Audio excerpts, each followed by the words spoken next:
Hi hello welcome back to my channel one goal aroma. నేనైతే ఇవాళ instant uttapam అయితే చూపిస్తున్నాను. చాలా హెల్దీ, చాలా ఈజీ కూడా. అందుకోసం నేను ఒక గ్లాస్ మినప్పప్పు తీసుకొని ఒక 6 గంటలు నానబెట్టి శుభ్రంగా కడిగానండి.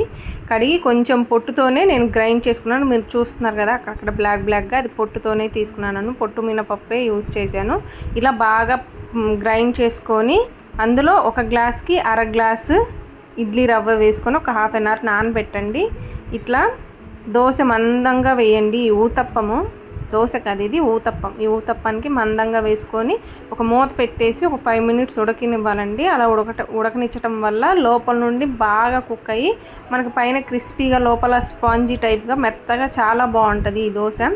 అట్లా 2 సైడ్స్ కాల్చాలండి.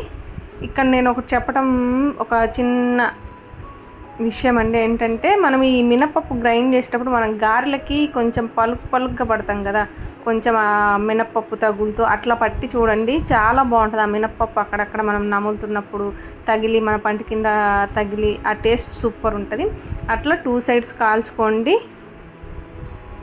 ఇక్కడ మొత్తం ప్రాసెస్ అయితే ఇట్లా అన్నిటికీ ఇంతేనండి. కొంచెం ఆయిల్ వేసుకొని మనం మందంగా ఆ ఊతప్పం బ్యాటర్ వేసుకొని చేయటమే.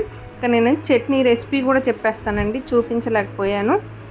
ఏం లేదండి, ఒక 6 నుండి 7 ఎండుమిర్చి తీసుకొని కొంచెం ఒక 10 మినిట్స్ నానబెట్టేయండి నీళ్ళల్లో. అలానే పచ్చి కొబ్బరి, చింతపండు, వెల్లుల్లిపాయలు, జీలకర్ర అండి, ఇవైతే సరిపోతాయి. ఇవన్నీ మిక్సీలో వేసి పచ్చివే పట్టి గ్రైండ్ చేయండి. చాలా బాగుంటుందండి.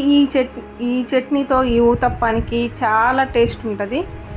ఈ ఊతప్పం ఆ చట్నీలో తింటుంటే చాలా రుచిగా ఉంటుందండి. చూశారు కదా, ఊతప్పం కూడా మనది రెడీ అయిపోయింది. నేను చట్నీ కూడా చేసేసానండి.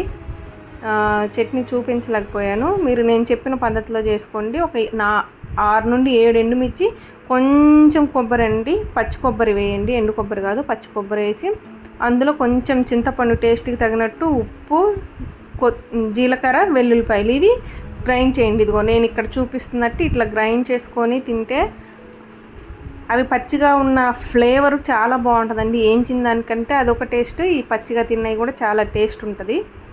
ఈ చట్నీతో, పచ్చి చట్నీతో తింటే సూపర్ ఉంటుందండి. అంత మంటే ఉండదు, చాలా బాగుంటుంది. మీరు తప్పకుండా ట్రై చేయండి మన ఈ ఊతప్పాన్ని. చట్నీ కూడా చేసుకొని తినండి.